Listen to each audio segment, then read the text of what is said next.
नैनों से छलके प्यारो बाबा, नैनों से छलके प्यार। पाए है सुख संसारो बाबा, पाए है सुख संसार। निर्मल निर्मल किरणें आती, भाल पे है सौभाग्य सजाती। तिलक लगाती सदा विजय का, शक्ति अनोखी है भर जाती। प्यार से रहे निहारो बाबा, प्यार से रहे निहार। नैनों से छलके प्यारो बाबा, नैनों से छलके प्यार। पाए है सुख संसारो बाबा, पाए है सुख संसार।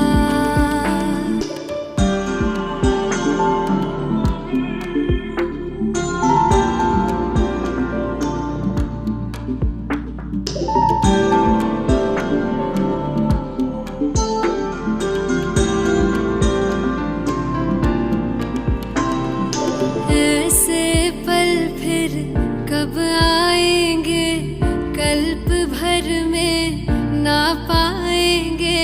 प्यास बुझा ले युगों युगों की, जन्म सफल हो जाएंगे। कितने किए उपकार ओ बाबा, कितने दिए उपहार। नैनों से छलके प्यारो बाबा, नैनों से छलके प्यार। पाए है सुख संसारो बाबा, पाए है सुख संसार।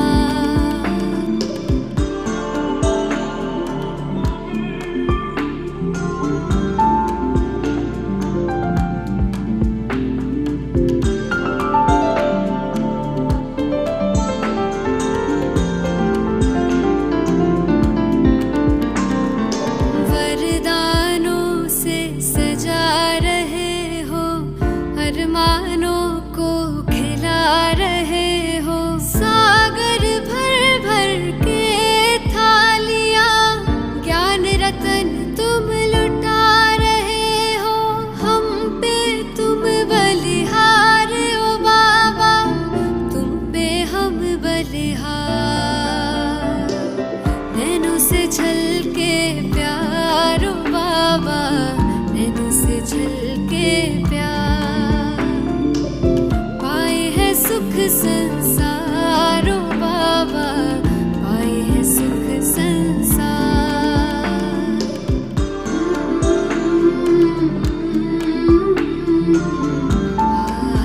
ओम शांति। Good morning. 12 अक्टूबर 2022 प्रातः मुरली। मीठे बच्चे, तुम्हें रूहानी कमाई में बहुत बहुत ध्यान देना है। सिर पर विकर्मों का बोझा बहुत है, इसलिए समय वेस्ट नहीं करना है। प्रश्न: जिन बच्चों का ध्यान रूहानी कमाई में होगा, उनकी निशानी क्या होगी? उत्तर: वह कभी भी झरमुई झगमुई में अपना समय बर्बाद नहीं करेंगे। शरीर निर्वाह करते हुए भी रूहानी कमाई में समय लगाएंगे। सुबह उठकर बहुत बहुत प्यार से बाप को याद करेंगे।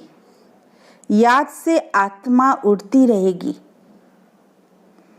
वह बाप समान रहमदिल बन अपने ऊपर और सर्व के ऊपर रहम करेंगे। सबको बाप का परिचय देंगे। गीत: तुम्ही हो माता पिता, तुम्ही हो बंधु सखा, तुम्ही हो सर्व ममो देव देव। ओम शांति।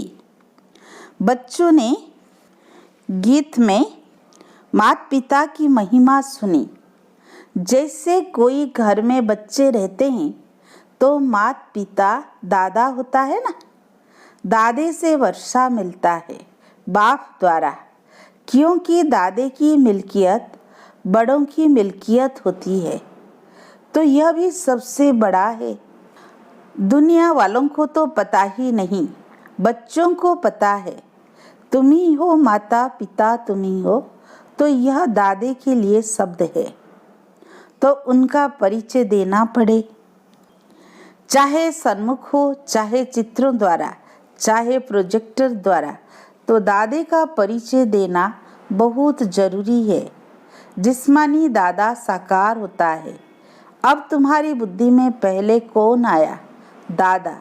बल प्रोजेक्टर द्वारा समझाओ, वो भी नंबरवार चित्र दिखाना है। पहले पहले परम पिता परमात्मा की समझानी देनी है। तो परम पिता परमात्मा से तुम्हारा क्या संबंध है? और फिर प्रजापिता ब्रह्मा से क्या संबंध है? तो पहले पहले शिव का चित्र दिखाना चाहिए। फिर है लिखत, जो प्रदर्शनी पर समझाते हैं वह मैगजीन भी बनाते हैं, तो पहले पहले परिचय देना है। गीत में लिखा हुआ है भगवान वाच, तो पहले भगवान का परिचय देना चाहिए। तुम सबकी बुद्धि चली गई है ऊपर, सबसे ऊंचा है परम पिता परमात्मा निराकार शिव बाबा, फिर ब्रह्मा विष्णु शंकर। फिर यहाँ आओ तो जैसे घर में माता पिता और दादा बैठे होते हैं, वह है हद का, यह है बेहद का, चित्र सहित सारी लिखते होनी चाहिए। फर्क भी बताना चाहिए कि अनेक मनुष्य हठ योग सिखाते हैं और एक परमात्मा राज योग सिखाते हैं, जिससे मुक्ति जीवन मुक्ति मिल रही है। यहाँ है ही एक निराकार परम पिता परमात्मा शिव भगवान वाच की बात। जैसे लौकिक माँ बाप दादा बच्चों की बुद्धि में याद पढ़ते हैं, हूबहू तुम्हारी बुद्धि में भी ऐसे हैं। यह सिर्फ पारलौकिक है, वह है लौकिक। तुमको निश्चय है कि यह है शिव बाबा हमारा बाप है, तो उनको याद करना चाहिए। परंतु बच्चे भूल जाते हैं, टाइम बहुत वेस्ट करते हैं। वेस्ट टाइम नहीं करना चाहिए, क्योंकि विकर्मों का बोझा सिर पर बहुत है। आत्मा में खाद पड़ गई है, तो लिखना चाहिए परमात्मा कौन है। परमात्मा के चित्र और श्री कृष्ण के चित्र पर घड़ी घड़ी समझाना चाहिए। स्वर्ग और नरक के गोले बड़े अच्छे मशहूर है। नरक के गोले पर लिख देना चाहिए कि यह है रावण राज्य, भ्रष्टाचारी दुनिया, और स्वर्ग के गोले पर लिखो कि यह है श्रेष्ठाचारी दुनिया। तो टाइम लिखना चाहिए, स्वर्ग इतना समय, नरक इतना समय। देखो चढ़ती कला उतरती कला का भी चित्र है, क्योंकि उतरती कला में 5000 वर्ष और चढ़ती कला में 1 सेकेंड, तो यह जंप हो गया। यह मुख्य बात समझाने की है। फिर है विराट रूप, जिसमें ब्राह्मण चोटी ईश्वरीय संप्रदाय है। ब्रह्मा मुख द्वारा रचा हुआ तुम्हारा ब्राह्मण कुल मशहूर है, सर्वोत्तम है। तो सबको समझाने के लिए यह चित्र बहुत जरूरी है।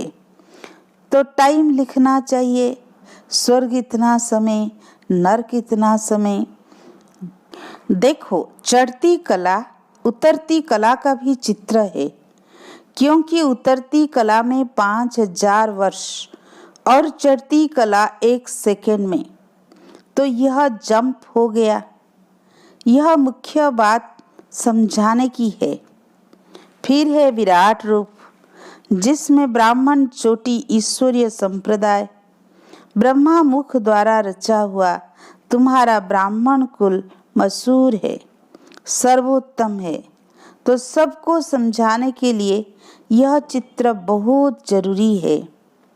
वैरायटी धर्मों का झाड़ है, वह भी अच्छा है। बच्चों को स्वदर्शन चक्रधारी बनना है, तो चक्र का भी ज्ञान देना है कि चक्र कैसे फिरता है। ब्रह्मा सरस्वती का हीरो हीरोइन का पार्ट कैसे हैं, तो गोले का भी चित्र बड़ा होना चाहिए। बहुत में बहुत 1-1.5 घंटा प्रोजेक्टर दिखाना चाहिए, क्योंकि मनुष्य इन बातों में थक जाते हैं। स्टोरी तो कोई नहीं, यह तो ज्ञान की बात है। पहले जब लिखे तब अंदर में आ सके, तो दिखाने के लिए टिकट रखना चाहिए। पैसे वाली टिकट नहीं, परंतु एंट्री पास हो। बड़े बड़े आदमियों को तो निमंत्रण दे बुलाना चाहिए, क्योंकि बड़ों से ओपिनियन लिखाना है। झुंड के झुंड में कैसे लिखाएंगे और कैसे दिखाएंगे, क्योंकि समझाना भी है। इसलिए पहले पहले बड़े आदमियों को बुलाकर लिखाना है, फिर जनरल कर देना चाहिए। प्रदर्शनी में भी ऐसे, तो प्रोजेक्टर में भी ऐसे, मैगजीन में भी इन अच्छे अच्छे चित्रों को बनाकर साथ साथ समझानी लिखो, फिर किसी को प्रेजेंट दे देना चाहिए। हठ योग और राज योग का कंट्रास्ट भी अच्छी तरह लिखना चाहिए। हठ योग भी एक प्रकार की हिंसा है, क्योंकि शरीर को कष्ट देते हैं, तकलीफ देते हैं। तुम्हारा यह है अहिंसक योग, जो अति सहज है। चलते फिरते बाप को याद करते रहो।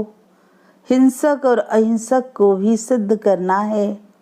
कई तो शरीर की तंदुरुस्ती के लिए क्रिया करते हैं, वह कोई फिर परमात्मा से नहीं मिलते। हठ योग को भी योग कह देते हैं।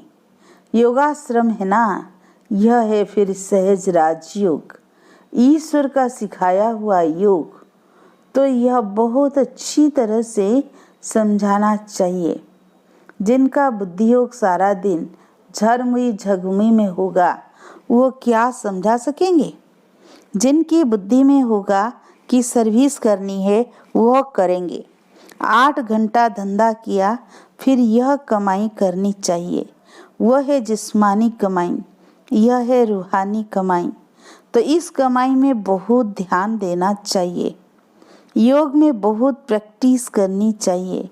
सुबह उठ बाप को बड़े प्यार से याद करना चाहिए। जिनको बाप 1-2 नंबर में रखते, वह भी याद नहीं करते हैं।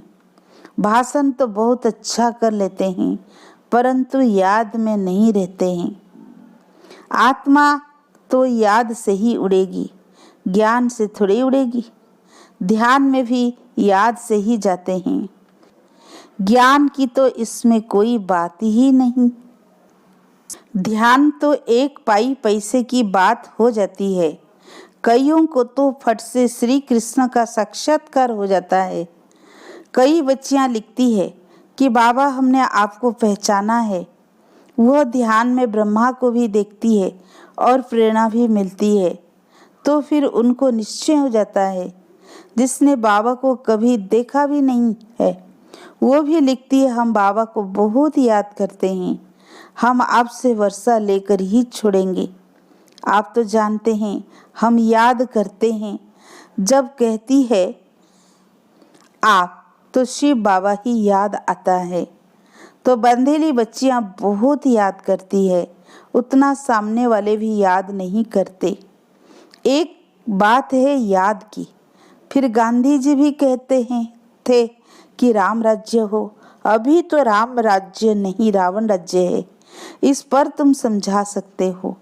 चढ़ती कला तो परमात्मा ही करा सकते हैं, बाकी तो सब 1-2 को गिराते ही रहते हैं।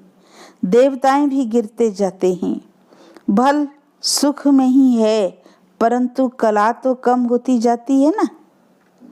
जूं की तरह गिरते जाते हैं, क्योंकि ड्रामा भी जूं के मिसल चलता ही रहता है। तो चढ़ती कला एक के ही द्वारा होती है। समझाने के लिए प्रोजेक्टर बहुत अच्छा है। सेंटर भी बहुत बढ़ते जाएंगे। बाबा कहते हैं फिर हर एक भाषा में स्लाइड्स बनाते जाओ, परंतु काम करने वाला ऐसा कोई है नहीं। बाबा युक्ति तो बता देते हैं, परंतु काम करने वाला चाहिए, तो सर्विस बहुत बढ़ सकती है। बच्चों को अपने भाई बहनों पर बहुत रहम करना चाहिए। ये बाबा रहम दिल है ना। मेरा आना भी भारत में ही होता है और जगह आना मेरा नहीं होता। शिव जयंती भी भारत में मनाई जाती है, परंतु जानते नहीं है। समझो क्राइस्ट की जयंती मनाते हैं तो उनके कर्तव्य को जानते हैं, परंतु शिव का कर्तव्य नहीं जानते। वही पतित पावन है। भारत बड़े ते बड़ा तीर्थ है।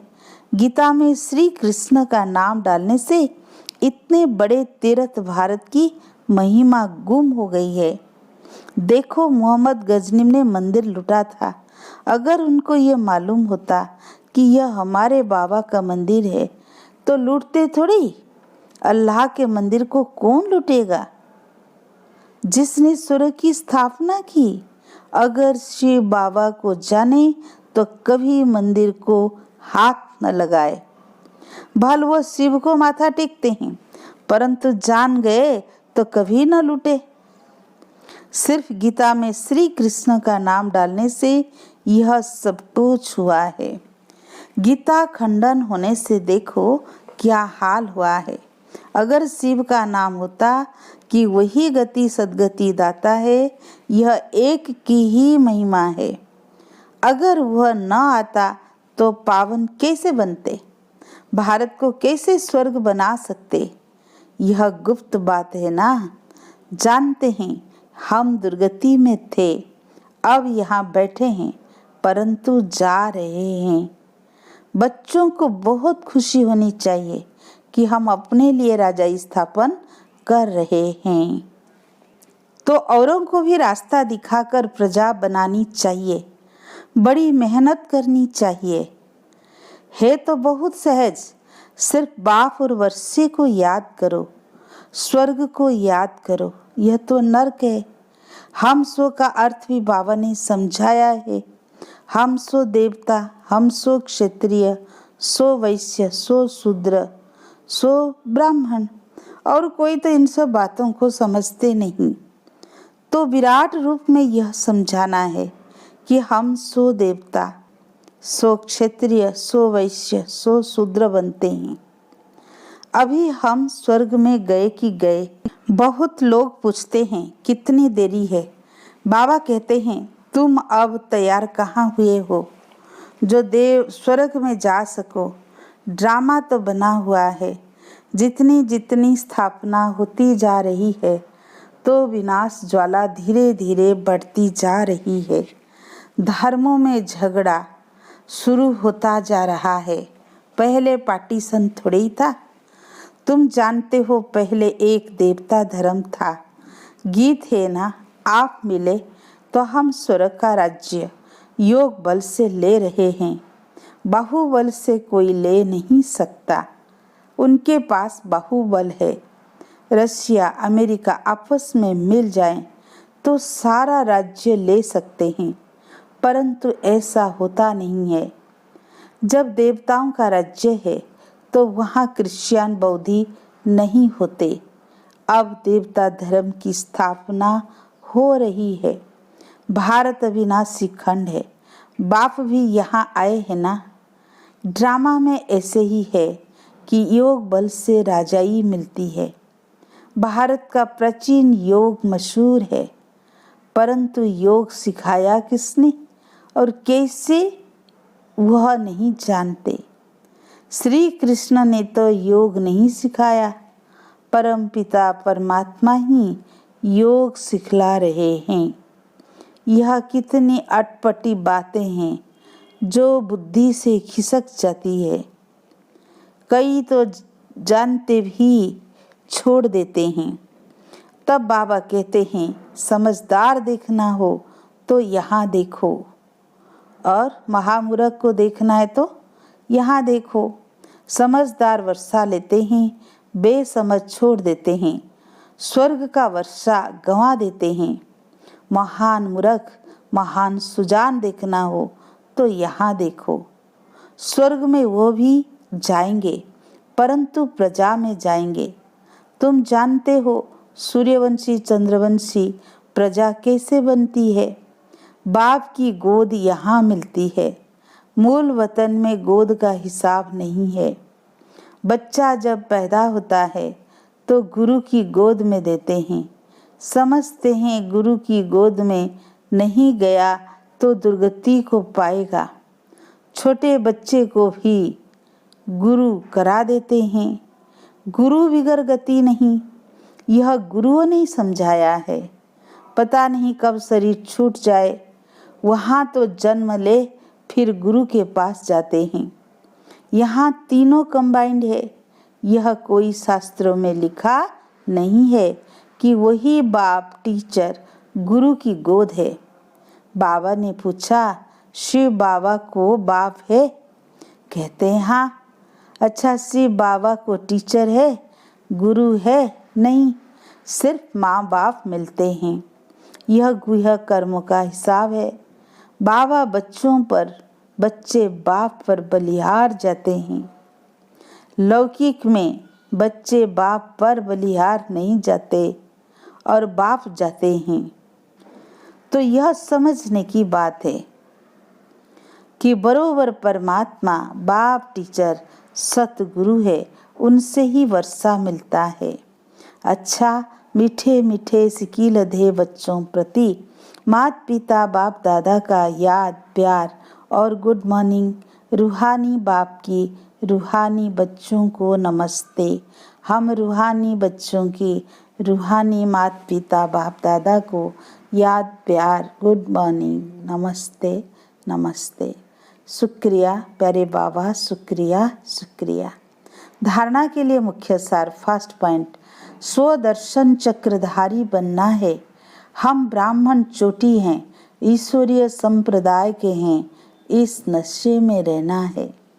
सेकेंड पॉइंट, अपना समय बाप की याद में सफल करना है। रूहानी सर्विस में बिजी रहना है। बाप पर पूरा पूरा बलिहार जाना है। आज का वरदान, एक रस स्थिति के आसन पर मन बुद्धि को बिठाने वाले सच्चे तपस्वी भव। तपस्वी सदा आसनधारी होते हैं, वे कोई ना कोई आसन पर बैठकर तपस्या करते हैं। आप तपस्वी बच्चों का आसन है, एक रस स्थिति, फरिश्ता स्थिति। इन्हीं श्रेष्ठ स्थितियों के आसन पर स्थित होकर तपस्या करो। जैसे स्थूल आसन पर शरीर बैठता है, ऐसे श्रेष्ठ स्थिति के आसन पर मन बुद्धि को बिठा दो और जितना समय चाहो जब चाहो आसन पर बैठ जाओ। इस समय श्रेष्ठ स्थिति के आसन पर बैठने वालों को भविष्य में राज्य का सिंहासन प्राप्त होता है। स्लोगन, दूसरे के विचारों को अपने विचारों से मिलाकर सर्व को सम्मान देना ही माननीय बनने का साधन है।